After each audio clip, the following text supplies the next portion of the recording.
Devotee asked, is waking state independent of existing objects?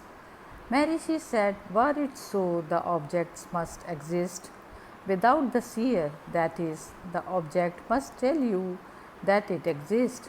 Does it do so? For example, does a cow moving in front of you tell you that she is moving, or do you say of your own accord, there is a cow moving?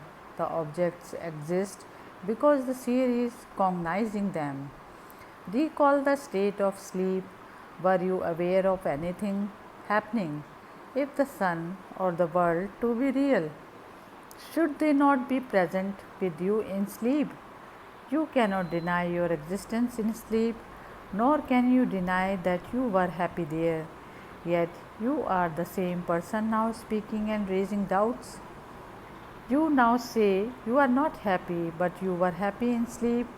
What has transpired in the meantime that the happiness of sleep has broken down? It is the ego that is the new arrival in Jagrit state. There was no ego in sleep. The birth of the ego is called the birth of the person. There is no other birth. Whatever is born is bound to die. Kill the ego, there is no fear of death, for that is dead. The self remains after the death of the ego. That is bliss, that is immortality.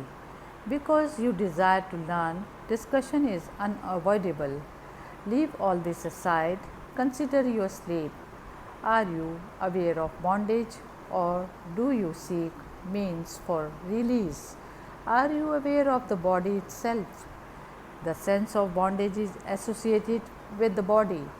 Otherwise, there is no bondage, no material to bind with, and no one to be bound.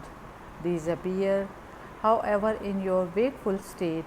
Consider to whom they appear. Maharishi said, was the world present in your sleep? Was there attachment to it? There was not. Were you there or not? Enquirer, I was. Maharishi said, you are therefore the same one who was in sleep.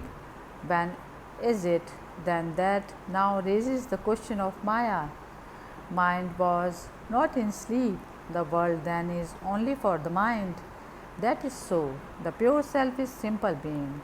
It doesn't associate itself with objects and become conscious as it is in wakeful state. What do you now call consciousness in the present is associated consciousness requiring the brain, mind, body, etc. to depend upon, but in sleep the consciousness perishes without these. Devotee asked, I do not know the sleep consciousness.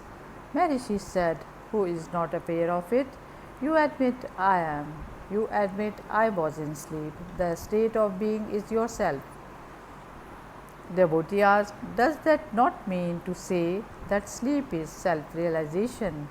Maharishi said, it is self. Why do you talk of realization? Is there a moment when the self is not realized? Why pick out sleep for it? Even now you are self realized. Then devotee asked, but I do not understand it. Maharishi said, because you are identifying the self with body. Then Maharishi said, then devotee asked, how to get rid of Maya? Bhagavan said, the attachment of world is not found in sleep. It is perceived and felt now. It is not your real nature. To whom is this accretion? If the real nature is known, it is not. If you realize self, the positions are not perceived. Maya is not separate and objective that it can be got rid of or in any other way. Then devotee asked, how do we sleep and awaken? Maharishi said, just at nightfall, the hen, crows, and chicks hide in its wings.